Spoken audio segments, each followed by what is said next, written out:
What is up, Serie A fans? This is your boy Cliff, and as usual, this is Stoppage time. I have a very special guest who I'll introduce in 1 second. We are sponsored by the great team that I work with. Obviously, our team, AJC, covering everything Juventus all the time. Go give them a follow. Check them out on YouTube, Twitter, and all forms of social media. And by Sharp Tarts Apparel, our great clothing line too that sponsors our show. But without further ado, let's get to the man of the hour. We have Miguel. Miguel, how are you doing, my friend? I'm doing good, man. How are you doing today? I am doing great, and I didn't even want to attempt to pronounce your last name because I don't want to mess it up. How do you pronounce your last name? It's AJ. That's why my Twitter handle is Miguel AJ29. AJ. Okay, Miguel AJ. Okay, perfect. I didn't want to butcher the name, so I'm happy I just let you say it. Yeah. But we have a lot of stuff to get into today. We had so much Serie A action this weekend. It was an absolute crazy weekend, capped off with some matches that just finished off today.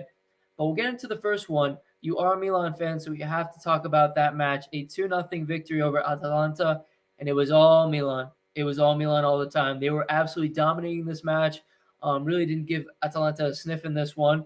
I'll kind of go through a little bit of a breakdown. Really, not much to say in this one except for the two goals. The first goal didn't come till the 56th minute with a great run from Leao. He goes straight towards goal, a great through ball over the top. All he does, it looked like a FIFA game. He just headed it right in front of him Yep. perfectly and finished it right between the goalie's legs. It was just so well taken, so cool. He's really developed and such a great scoring machine for Milan. They don't have to rely on Zlatan as much and on Giroud as much. So he's been so phenomenal. Great finish by him. And then the second goal, I believe, was in the 76th minute. Beautiful run from Teo. I think it was like a little bit behind the halfway line and just kept Yeah. sprinting. Nobody was going to stop him. And then he goes away from goal towards the left and then finishes it across the face of the goal. And just, it was just phenomenal. I mean, he's just such a talent. So now that we've kind of given a breakdown of this one, kind of the major things that happened, which were the goals. Atalanta had none of them. Miguel, give me some of your thoughts on this one and kind of your breakdown on how Milan was able to win this one. I think Milan did a good job of controlling possession. They kept the ball way more than Atalanta did. They controlled the midfield, and that's kind of something that we were struggling with in the past seasons. We had Tonali, who's been great for us this season, and he's just a dominant force in midfield, with the tackles that he makes, ball retention, and some of the crosses that he even makes and passes that lead to the attacks that we make. Very insightful for us. Um, Atalanta has been struggling this season. They haven't been their best. They played in Europa League. They got knocked out. It's been a rough season for them. They've also been dealing with certain injuries and whatnot. Um, but at the same time, when you really think about it, Milan has just really developed over the last 3 seasons under Pioli. They really understand this high press system that he has instilled in us. Everybody knows their job. Everybody does their job pretty well. And Milan has become that team that knows that even if they don't score in the first half, there's still hope for them. We scored a lot of late goals to win the game. And a couple seasons ago, we wouldn't be able to say that. If the game was like this, you're like, we're gonna lose or we're gonna draw. But we've kind of bounced back from that mentality, and you can just see the growth in Milan. So it was a great game for us. Atalanta didn't have any real impact in this game at all, and it just goes to show you because last time, 2 seasons ago, they smashed us 5-0 in Bergamo, and that was really embarrassing. But now, it seems like we have the upper hand on them. Yeah, I think it's a really great breakdown saying that, Milan had the bulk of the possession. It really just seemed like that was the main key was that they had the ball constantly. They were never out of possession. They never had to fight that much to win the ball back. They always had it. And you mentioned the midfield. Obviously, Tonali has just had a great breakout season compared to last year. How do you think this season has been? How crucial has it been that he's developed so quickly after having what most considered was kind of a flop of a first year? How important do you think he has been for driving this Milan team this season? Well, I've been telling people that, Tonali's first season wasn't really a flop because Tonali was a guy who came from Brescia where he was the main center of attention.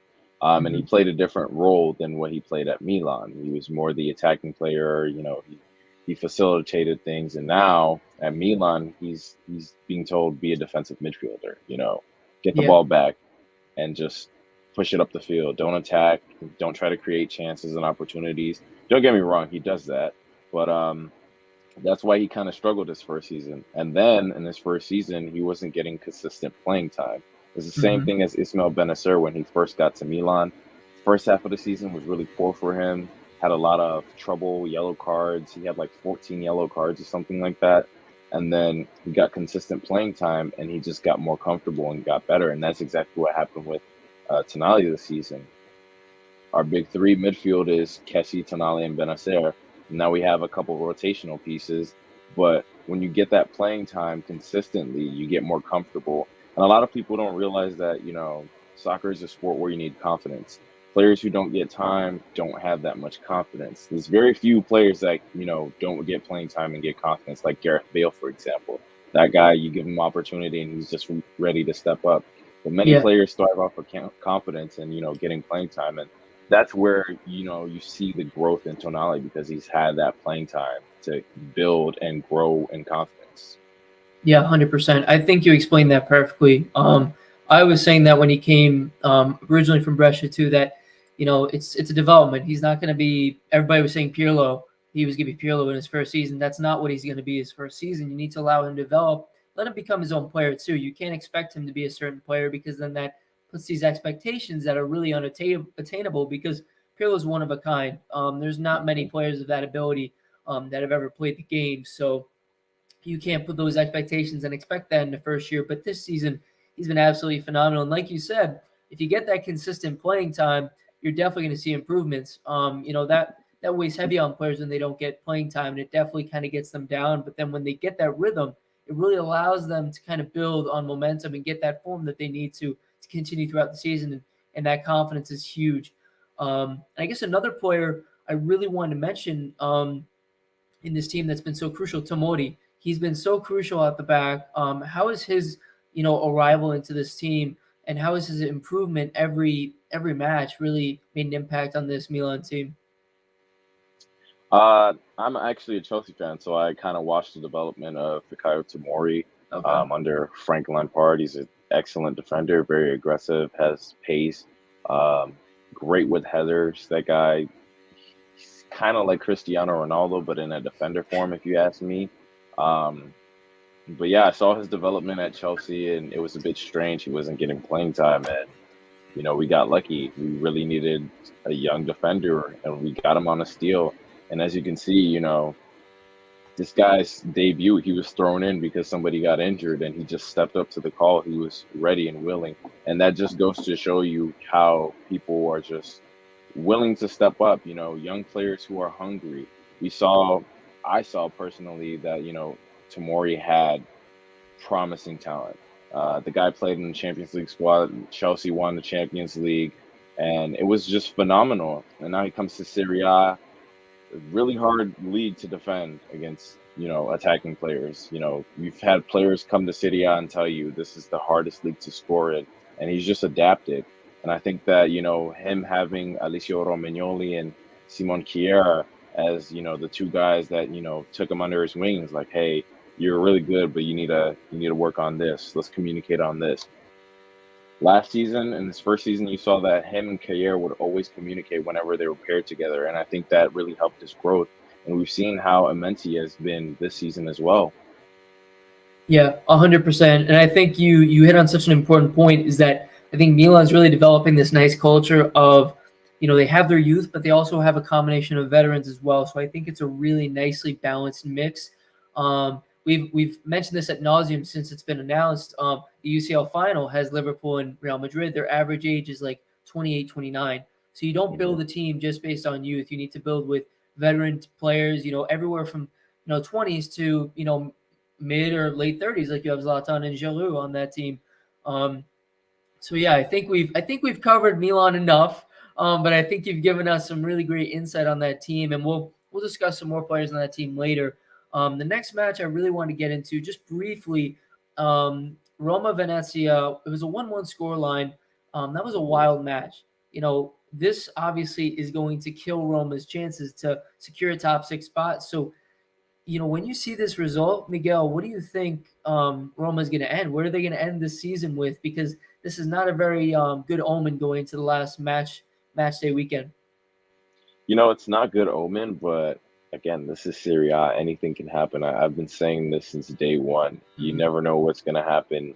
You look at a couple seasons ago, Milan was in pole position to qualify for Champions League, and it was them and Inter, and we almost had it, and then Inter won their game, and we didn't make it. We had to go to Europa League. Things like that happen, especially on the last match day.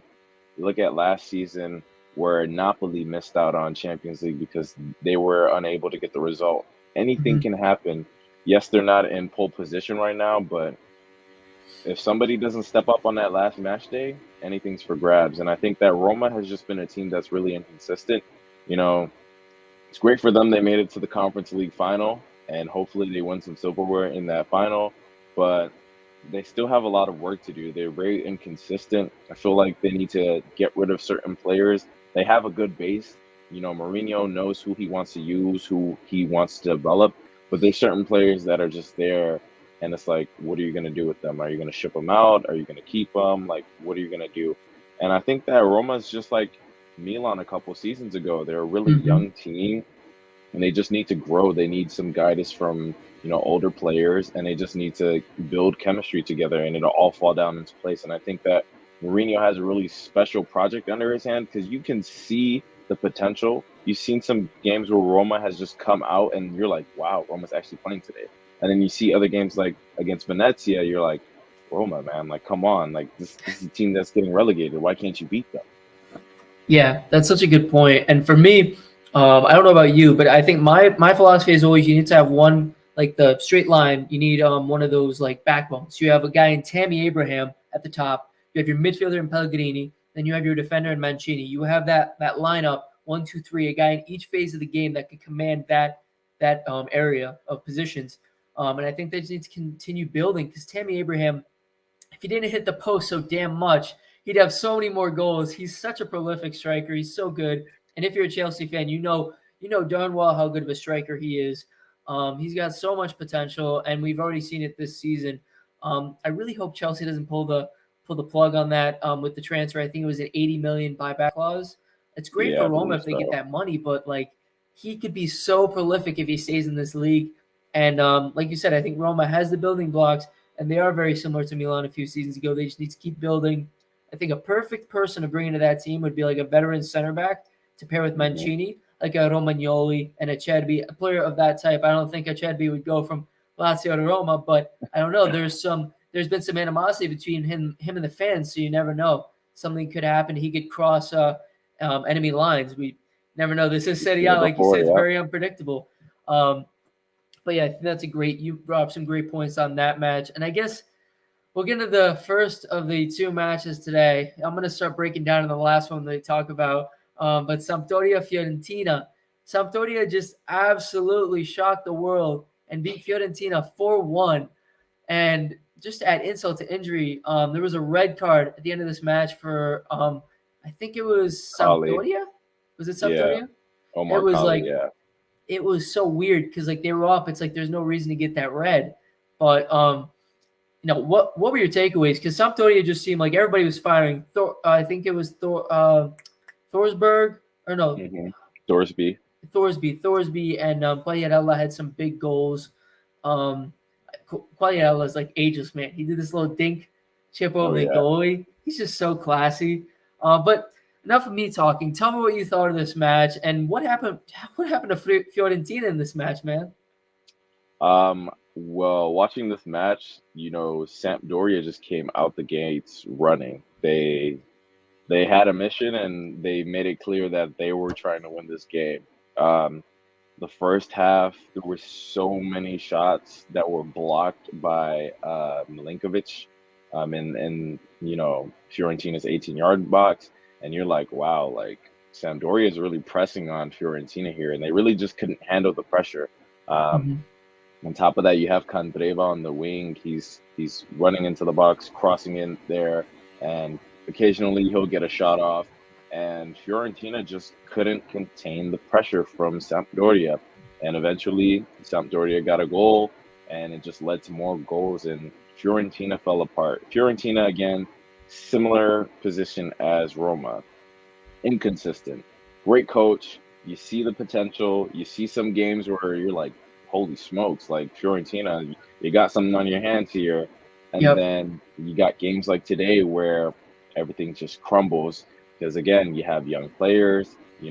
These players haven't built enough chemistry yet. You have some talented people on your squad, but it takes more than just talent to be able to have a coherent team in football. People forget that football is a team sport. You might have one player, who's a world-class player and he can do amazing things, but if his team's not helping him out at the end of the day, you may or may not get the result. And some teams are lucky they can play that one star football where it's like, okay, give the ball to this person, let him do his job, and it'll work. But in Serie A, it's a lot harder because, it's a very defensive league. Like I Yeah. said, you got plenty of players that come to Serie A and they're like, wow, this league is actually hard. Like, it's not just a farmers league. And we don't get enough credit because people don't actually watch Serie A. People say it's a farmers league. Oh, Juventus wins everything. But when you actually watch Serie A and you see the different types of teams and the different type of styles that everybody plays, it's actually amazing.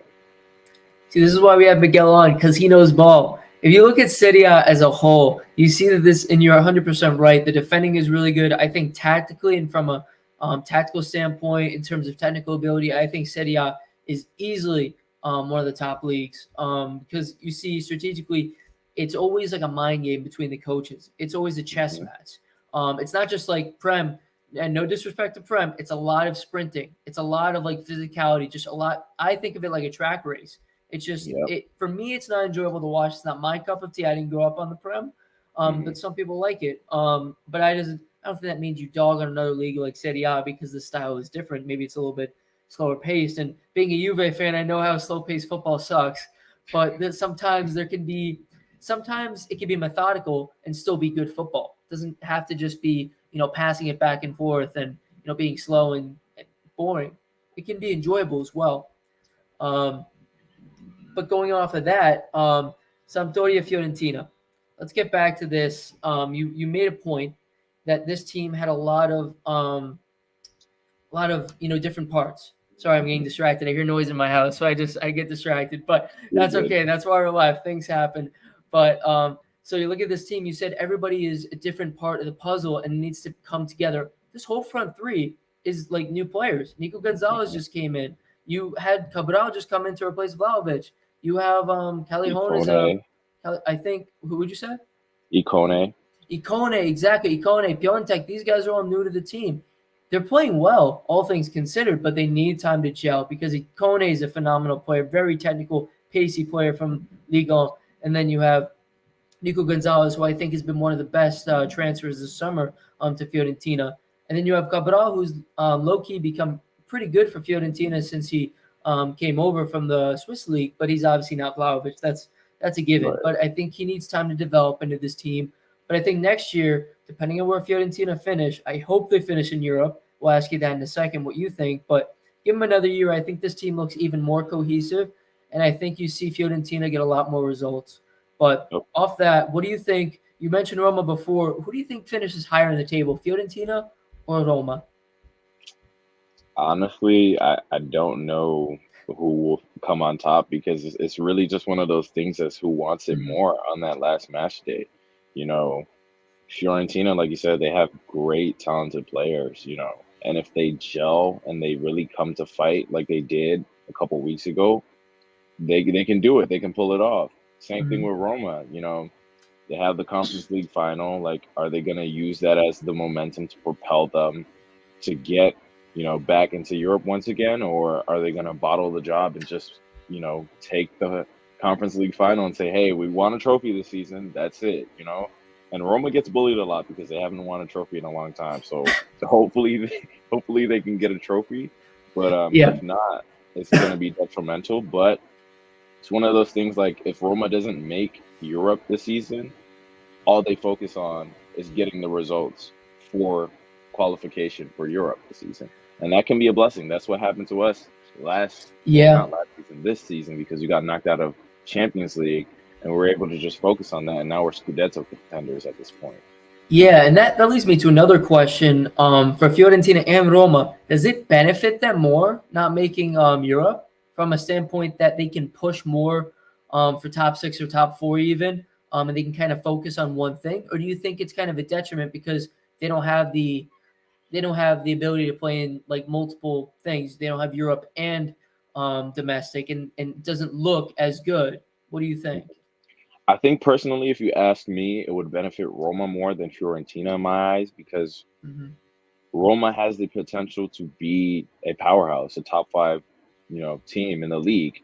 But again, really young team. You need to discard some pieces. You need to figure it out. And when you have, the leniency to just focus on Serie A, granted, you have Coppa Italia, but that comes around every couple months. Hmm. When you have the ability to focus on Serie A, you really get the opportunity to develop, and then you get to pick out your team. You get to know, okay, this is working, this isn't working. If I need a backup plan, this is my backup team. If I need to adjust pieces, this is it. When you're playing in Europe, you got to focus on Serie A. You got to focus on getting the results in Serie A. Then you got to turn around to play a match on Thursday if you're in the Europa League, or Tuesday or Wednesday if you're in the Champions League.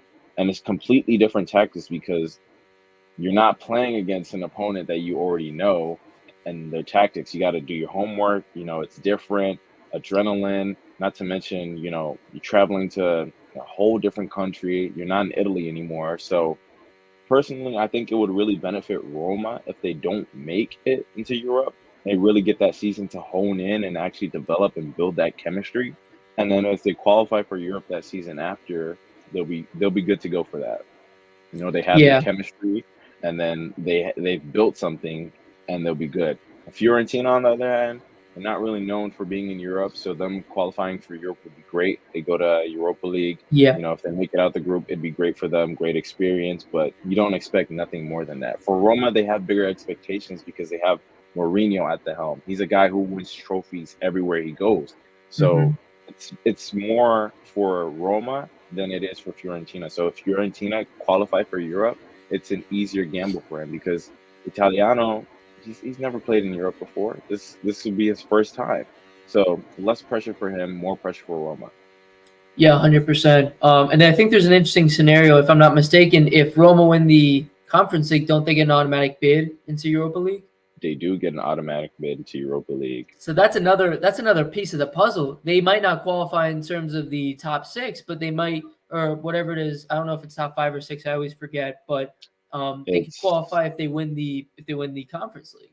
well, here's the odd thing. I believe it's because I don't know. I forgot who won Coppa Italia or Super Coppa, one of them. So whoever wins Coppa Italia gets the automatic bid to the competition, and So then Inter won.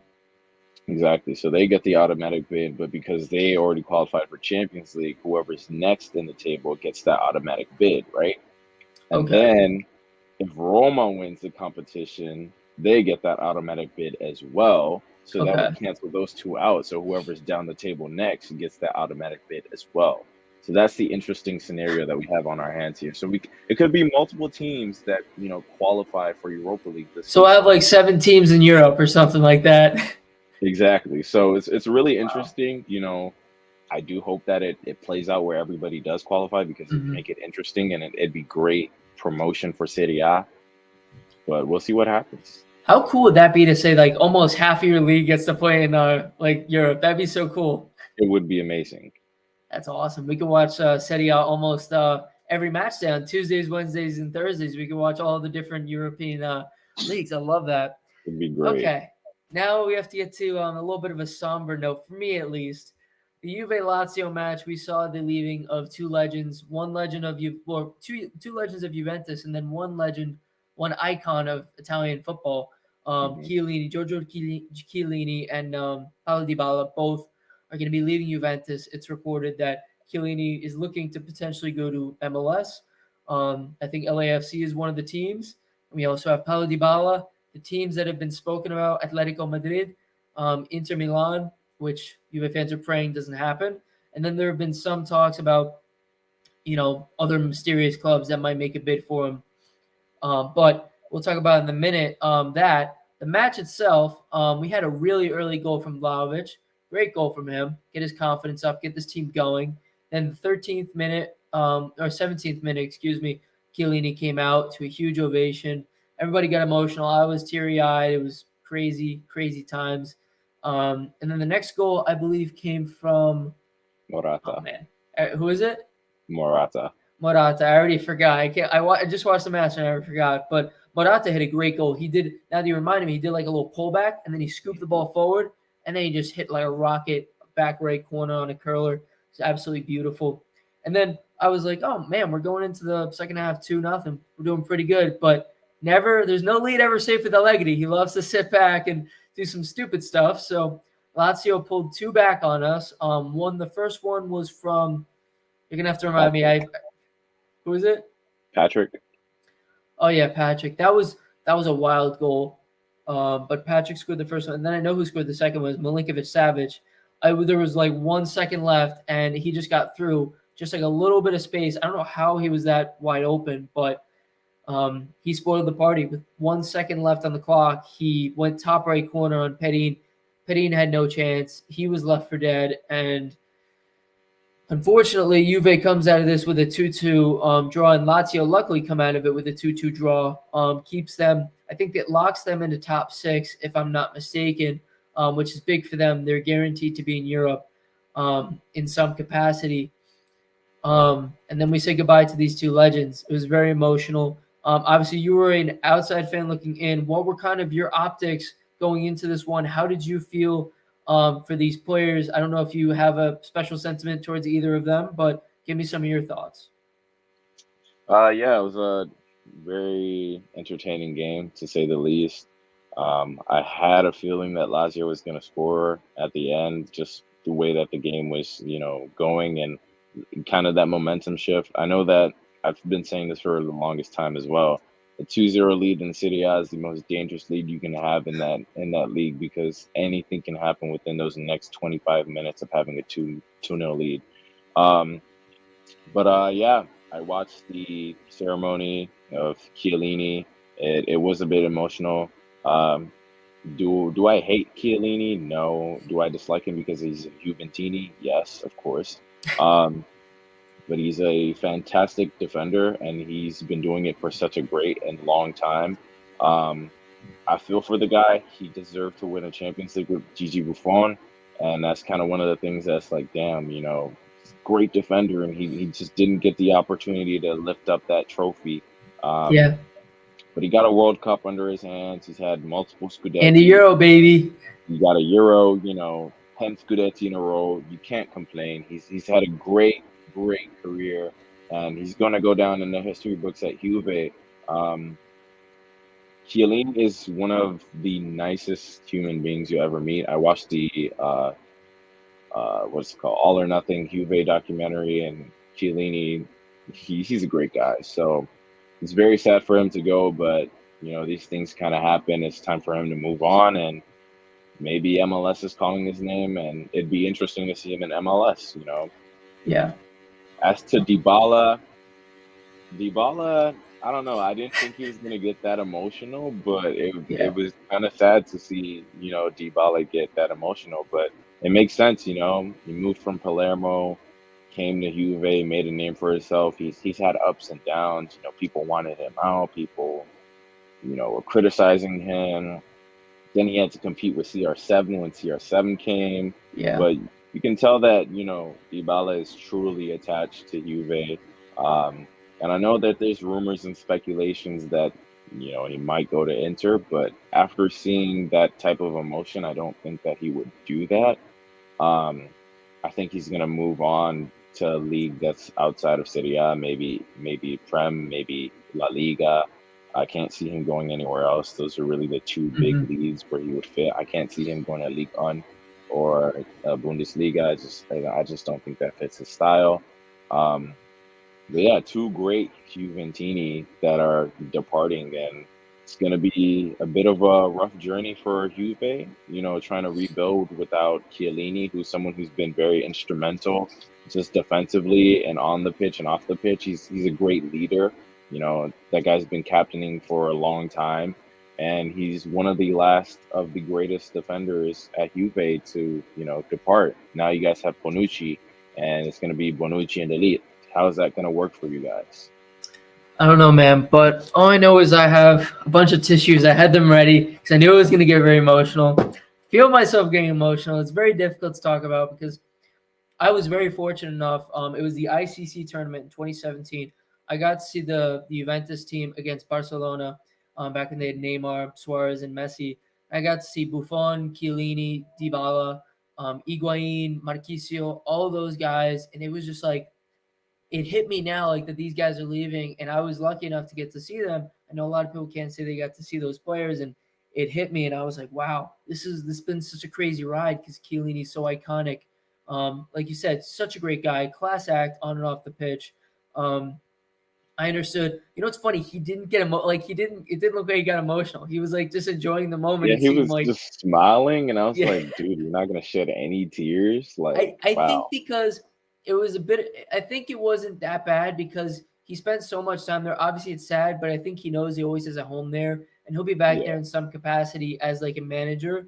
Whereas Dybala, I don't think. I mean, I hope he comes back in some capacity. Whether maybe he, ends his career there, maybe he comes back for a year and retires there. I don't know.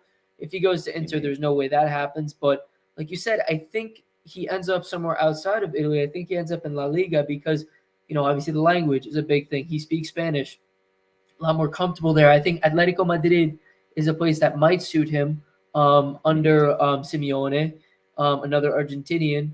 But that's just me speculating. But it was so crazy. It was a really surreal moment. And like you said, Dybala wears his heart on his sleeve. He got very emotional about it. And I think just that reaction, I can't see him signing with Inter after that, for me personally. Um, but yeah, dude, it was absolutely wild. But this is, I mean, it was a game that didn't mean much for Juve, but it meant everything for Lazio. So from the Lazio side, how big was this for Lazio to get the result? And do you think this impacts in any way SMS's decision to stay? Do you think, or do you think he's gone? I think that's really just a personal decision that SMS has to make. I don't think it has anything to do with playing in Europe. He's played in the Champions League with, Lazio. Hmm. He's won trophies there. It's a matter of, does he want to stay there? Does he want to be comfortable? Is he ready for a new adventure? And, you know, there's been bids that have came in the past, and he's just like, no, I want to stay here. So it's really just up to SMS at this point. It's like, I've been here for a long time. I've won Hmm. trophies. I've played in Europe. Do I want to try a different adventure? That's really what it is at this point. And when he makes that decision, I don't think anybody can fault him for it because he's done everything that he can at Lazio. But is Lazio realistically going to win a Scudetto? Probably not. Are they going to win a Champions Yeah. League? Probably not. And this is a player who's reaching the prime of his career. So he might as well make that move now before it's too late. Yeah, 100%. It's basically like the equivalent of if people aren't as familiar with in terms of like thinking from the player's perspective, if you're working an office job and say you find a job that is willing to pay you like triple of what you're making, but you have to move to another state compared to staying where you're comfortable and you make a decent wage and you really love your environment. It's the unknown of going to another club, but the benefit of making more money, maybe getting more marketing deals, maybe getting more exposure, especially now that he's in his prime. I think he's primed to go and leave Lazio. I think this is his time, and if he doesn't leave now, I personally think he'll regret it, and I think he leaves Lazio a legend at that club. I think no doubt. So really, I'm very interested to see where that goes. But I want to go into our next section. This is my favorite part of the show. It is our Let segment me make called a Buy quick or comment Sell. before though. Of course, yeah. What's up? This situation kind of reminds me of Koulibaly when Koulibaly had the opportunity to leave and he Hmm. decided not to, and like now it's kind of too late for him to leave because nobody really Yeah. wants him anymore. So now he has to stay at Napoli until his contract, expires, and then he can move on. And it's like, that decision kind of hurt him. He's a fantastic defender, he's Hmm. won a Coppa Italia, but realistically, is Napoli going to do anything more than win a Coppa Italia? I don't think they're going to win a Scudetto anytime soon.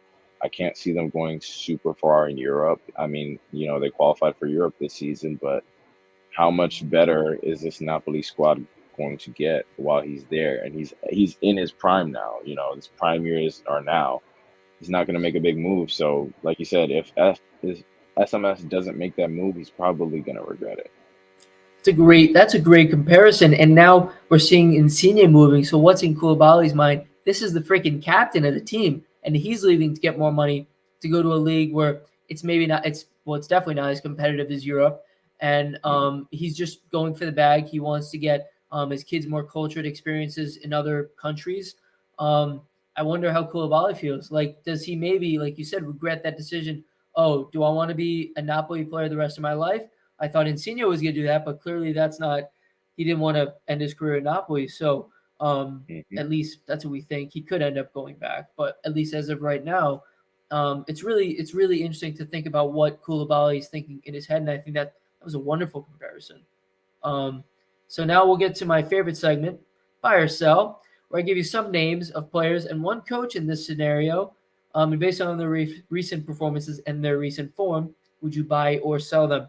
First, we have one of your Milan boys, Alexi Salamakers. Do you buy or sell him as of right now?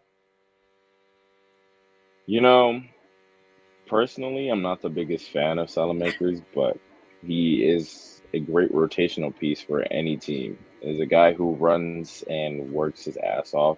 He will get the ball back for you. He will fight until he's actually tired, and that's not Mhm. something that you see from many players of today. Some players are lazy, some players, give up easily, but even though this guy's a stick and he's not the best technical player on the field, he will give you 100%. So if you're looking for a player who's going to give you 100%, buy him. Now, with Milan's situation, do you sell him right now? Probably not, because you still want to have depth. You're going to be playing Champions League, Coppa Italia, Serie A. You're going to need someone to come into the game and just run around in those last 20 minutes. So you keep him until you have another player that can replace him. You know what? You convinced me. I'm gonna go buy because he reminds me of me when I like to play. When I play, obviously I'm not playing professional or anything. I'm playing pickup, but I play just like him. I'm a pest. He's a pest to other teams. He's just everywhere. He's just constant engine, and I love that play style because I like to play like that. So I respect the play style, and I'm gonna give him a buy. I'm gonna give him the benefit of the doubt because we have a Milan fan here, so I like that. I'm gonna go buy. Next one, we got Fabio Quagliarella. He is, I don't know, 75 years old now, but he's still balling at a high level. So Miguel, give me your thoughts on Quagliarella after a great game today. Would you buy or sell him? Definitely buying him. He's a steal for any team. He's kind of like Zlatan, but a dimmed down version of Zlatan. Very technical. Uh, doesn't have the pace, but the vision and the mentality and the mindset is there. When Quagliarella gets a chance and he gets the right angle and he gets that connection on it, it's beautiful. You saw it today. He chipped the keeper, and it was a Mm-hmm. wonderful goal. He's bagged so many amazing goals, and any team would be lucky to have a striker like him. So I'd buy him. 100%. 100%. And I'm gonna go buy as well. I remember one that just I remember in my head it was off a cross and he did like that back heel flick into the back of the Mhm. goal. It was like one of the best goals I've ever seen. He's just so composed and he's aging like fine wine, like you said, like Zlatan. The next guy we got, Fiorentino winger, Nico Gonzalez. Would you buy or sell him? I'd buy him. He's very promising. Needs to work on his technical ability just a little bit, but he's very promising. He reminds me of Leao before he had this great breakout season. Someone who you see a lot of potential in, but he just hasn't cracked the code yet because he hasn't had enough experience. But give that boy another season or two, he's gonna be lethal in the league. So I'd buy him. 100%. And I'm going to agree with you again. I'm giving you all these easy ones. I feel like that's an easy buy for me. I think I'm a big fan of his. I was, huge on him when he signed for Fiorentina. So I'm going to buy absolutely for those reasons. The next one, it seems like an easy one, but there's been a lot of criticism for this player with his recent performances. Mateus Delit. Would you buy or sell him? I think it should be an easy one, but everybody on the outside has been saying differently. What do you say? I wouldn't want Delict on my team, so I would sell him. He's a bit inconsistent for me. I'm not gonna lie, Delict is a good defender. He's a good defender. I'm not hating on Delict. I'm not saying he's trash. He's not a poor defender. He has his moments where you're like, wow, this like he literally single-handedly helped his team Ajax make it to a Champions League semifinal. And that was one of the Mhm. youngest teams to make it that far in the Champions League. He has potential, but he also makes very rash and reckless mistakes that can hurt your team.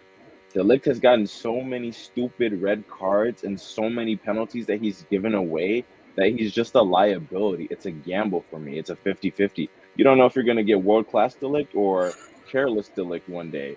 So personally, I wouldn't make that move. I'd want someone who is less of a liability like Fikayo Tomori. I was honestly not expecting you to say you sell, but but we're gonna roll with it. I respect your opinion. I respectfully disagree. I think you're just thinking of the recent match. Well, I mean, I did say recent form, so I guess that's fair. He has had some not great matches recently. I'd personally buy him just because he also has something that a lot of players you can't say have. He has great leadership abilities for his age. That's that's Considering true. he's only I think 21 or 22, so I can tell you one thing: I wasn't as mature as he is at his age. He was captaining Ajax at like 16 years old. Absolutely incredible. So I think there's definitely still room for growth. And I still think, yes, sometimes he can be a little bit aggressive, but I think it's also because he needs to kind of recover for his teammates who put him in those Mhm. positions. So for me, that's where I think, I don't think it's all on him. I think he needs to make some of these, rash decisions and sometimes, you know, decisions that end up costing them because of his teammates putting him in that situation. But for me, I think he will be world class. I think he's already a top center back in Serie A. I think he's played very well against some of the top strikers and forwards in the league. So I'm gonna say True. bye, but I do respect your disagreement and going sell. Guys, don't attack him, my Juve fans, because Miguel is a very intelligent guy, so he wouldn't say that without backing it up, which he did. But I like that. I like that you contradicted me on that. I like he went so it's different. It's different. I like it. So let's go For next sure. one. Let's go Lautaro Martinez. Buy or sell? And you're a Milan fan, so I'm hoping you say sell on him too. I'm gonna play devil's advocate, but I would buy Lautaro because he's a player where when he has confidence, you can't stop him. Like in his recent form, since he's got a couple of goals. He's pretty much scored every other game or every game. When he has those dry spells where he's not scoring, that's when you're like, oh, Lautaro, like what are you doing? Like it's all about confidence for this guy. You give this guy a good team, good service, he will thrive. I'm telling you, he will thrive. It's like this guy just loves scoring goals. And he scores some outrageous goals as well. He has great technical ability. Sometimes he tries to do too much and it's like, okay, man, just Mhm. calm down, man. Calm down. But a talented player, and I think that Lautaro could literally go to any club that he wanted to. Realistically, if he wants to leave Inter, he will have bidders for him. So personally, if I was trying to add him to my team, I'd buy him. Okay, now I'm gonna disagree with you again. I'm gonna go sell, not because I'm an Inter hater, because I don't hate any team. But for me personally, it's the consistency for me. We know he has those moments of brilliance. Just like with your argument for Delit. Obviously, I'm a little bit Hmm. biased. That's why I went buy for Delit. But you talked about consistency. For me, he goes into dry spells too much for me, for my liking at least. Like he'll bag you like 2 goals one game, maybe 1 goal, 1 assist another game, and then he'll be missing for like 3 or 4 matches. So Hmm. for me personally, I I would sell just because I would rather a guy who's showing up every single game instead of a guy who's up and down. Just personally, like for me, I want a guy that's always going to be there, and even if he doesn't always get the goals, I want him to consistently be good, all year round. Like Lautaro has some games where I didn't even think he was on the pitch. So that's just my opinion for Lautaro saying so. Do you have any counterpoints to that? I mean, I think for me, Lautaro's situation is a bit unique. This is a Yeah. guy who was never the main piece at Inter and still isn't to this day. Mhm. He had Icardi before him, and then it was him, then it was him and Lukaku, and then now it's him and Dzeko, and like he's still not the main striker. Put Lautaro in a team where he's the main. Give him a team like Atletico Madrid and make him the main striker. I think that he doesn't have that problem of being consistent. I think that's where the problem is. He's never been the main piece. So when he's not the main piece and he goes through a little dry spell and he doesn't have confidence, he just he gets down. Give him a great team where he's the main piece. I don't think he struggles with consistency because this is a guy who can give you 15 plus goal contributions every season. That's a really interesting point. This will be my last point on this one because I don't want to harp on it too much. But for me, I feel the opposite. I actually feel that he works better when he has a big physical striker next to him to play off of. I think that when that big striker like a Lukaku draws a lot of the attention, draws the defenders away, that he gets open. A lot of the times they can kind of sneak through the back and get those easy goals. But that's just my opinion. But I like where you were going as well. I like how we can have these good debates because it's all theoretical too. We haven't seen him by himself too. So That's if he true. doesn't get that opportunity, we'll see if he can actually be that guy. Who knows? Barcelona was in on him a few seasons ago, so you It's never true. know. But next guy, second to last person, Brekalo, who will be going back to Wolfsburg after the season. He did not want to stay at Torino. He's been in really good form. Great goal over the weekend. What are your thoughts on Brekalo? I'd buy him. I buy him. Okay. He's very talented. I think he has a lot to give.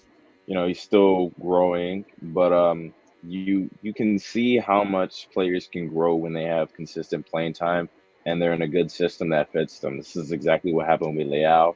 Leao came in his first season, he got a couple goals. We saw flashes of brilliance. Second season, it's like, okay, this guy has something, but he needs to turn it up a notch. And then he came this season and he completely turned it up a notch, and everybody's like, wow, this guy's a world class player. So I think that Bracalo has the same exact thing. He's not Leao, but I see that potential that Leao had in him that give him a couple more seasons and he can really burst onto the scene. So him going back to Wolfsburg will do some good for him. 100%. I'm going to keep it short and sweet. I'm going to agree with you. I go by for the sole reason that he's just a goal machine. Well, not in terms of volume, he's not a Vlahovic, but he always has an eye for goal. He always finds a way to score. He scored an absolute beauty over the weekend. It was, I believe, a top corner curler, absolute rocket of a shot. He's so talented. I just 100% agree. The last one I want to go for is a manager, Gasparini of Atalanta. Would you buy or sell him right now? Not just based on form, but after this season. Do you think he's in the hot seat?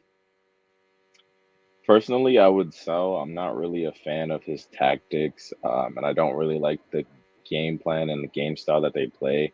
I mean, it works for some people, and I understand like you need to get results and you got to find a way to do it.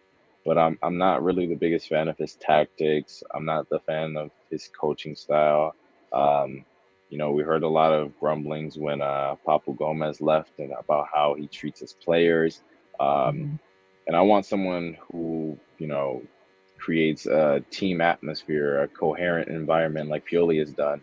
That's the kind of manager that I look for. And don't get me wrong, managers like Antonio Conte, they have their style and it works. Like Conte, Mourinho, I respect those guys Mhm. and I'd want them in my team too. But Gasparini just doesn't really fit the type of vibe that I'd want for my team. So personally, I'd stay away and just sell. I agree. I think and this is the first one in a bit that I agree with you, but I think in terms of manager, Gasparini, there's no question that he's a good manager. He's successful. He has his own style. But like you said, I don't want a toxic environment in the locker room. I want a guy who's going to be able to get along with the players, have a good vibe in the locker room, not feel like it's a military base because some people have described his tactics and his coaching style as kind of military-esque style. For some people it works, some people it doesn't. But for me personally, I would sell. So 100% agree on that. The last kind of things I really want to get to were some transfer rumors. First, I want to hit on Milan. There have been people talking about Leao potentially leaving, for huge figures, 80 mil plus. For you as a Milan fan, would you rather keep him and build with this team, or would you take the check, the 80+ million check, and build this team more? I would not take the check. We've seen how taking the check can hurt us in the past.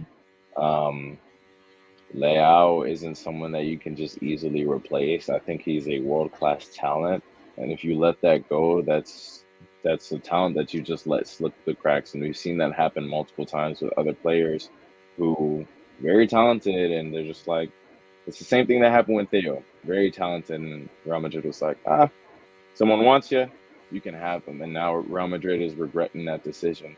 I think that Milan would regret selling him if they were like 80 million bid, let's sell him. And I don't think that the management that we're under right now and Pioli and Maldini would want to sell him in the first place. You have a great guy, Yeah. he's committed, he wants to stay, and he said it himself, he wants to win a Champions League here at Milan, so let's do it. Yeah, exactly. Music to Milan fans' ears. It's really interesting that developing right now. Another one, we talked about SMS a little bit earlier. I guess we'll keep this one short and sweet. Do you think he leaves or do you think he stays? I think he leaves.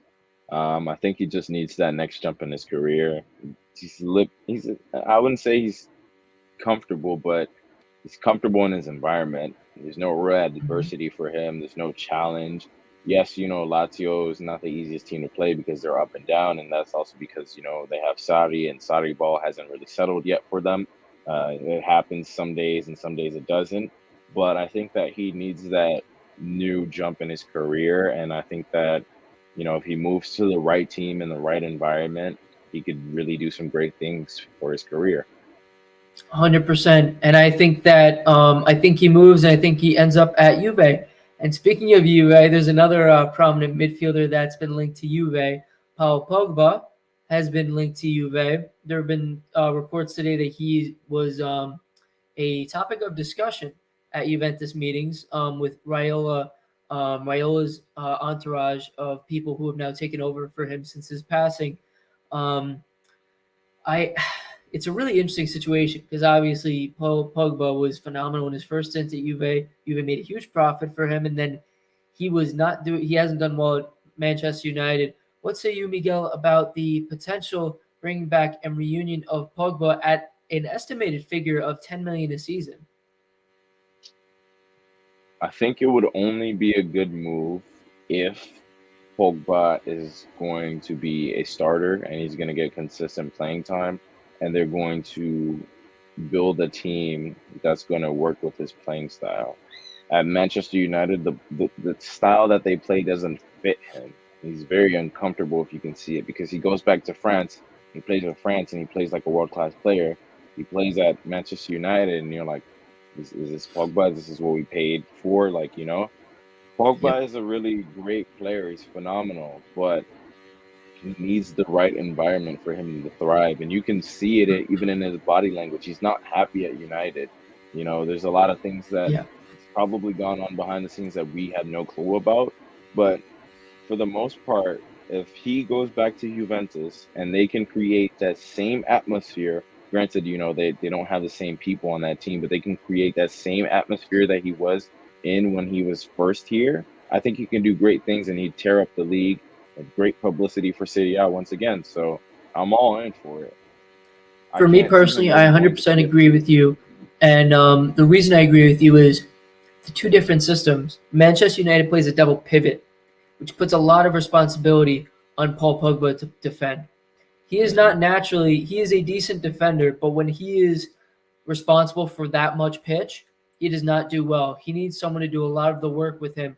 Whereas in the national team, he has a three-man midfield where he has the likes of Conte helping him in the middle, who does all of the work defensively.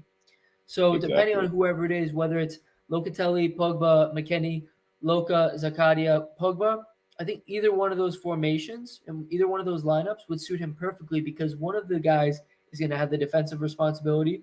One of the other guys is going to help kind of hold possession and create in the middle.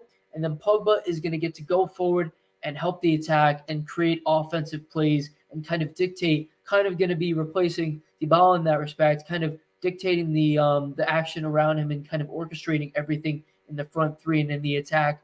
So for me, I think that would be a perfect combination. I think 10 million may be a little bit steep for him, but I guess compared to what he's making at United, I think that's a steal because he's Yeah, making 20 plus, I think, there a season. So I think 10 million looks pretty good. And I'm hoping part of that 10 million, I'm hoping like 2 or 3 of that is incentives. Because if it's 7 million flat, I think that's a decent salary. Um, what I do you agree think about completely. the salary? You think that's a decent salary? Yeah, I think that's a good salary for him. I think that you should add the incentives, which will make him, hungrier to do better on the pitch. And I think that if you do that to him, you give him the right environment, 4-3, he can thrive. And I think that if that move does happen, Juventus could be a force once again in Serie A. They have great pieces, but they just need time to gel them all together and get consistency, and they'll be back. 100%, 100%. And that basically wraps up our show. But Miguel, before we leave, tell the people where they can find you at. You can find me on Twitter at Miguel AJ29. That's my Twitter. That's really all that I have for you guys. I used to do YouTube, but I kind of fell off with it with life and, trying to develop my professional career. So I still have it. If you want to subscribe to it and watch my old videos, you can. But I'm probably not going to make any content unless I have free time and, it's like, okay, I don't have anything to do, so I'll create some content. But I do appreciate you guys for following me on Twitter, though. Yeah, Miguel's a great guy. Great follow, knows ball. So definitely drop him a follow. But that's going to do it for us here on Stoppage Time. Go follow us on YouTube. Follow AJC if you guys can drop a like and a sub and retweet our content on Twitter. That'd be really greatly appreciated. Thank you guys so much and buonanotte.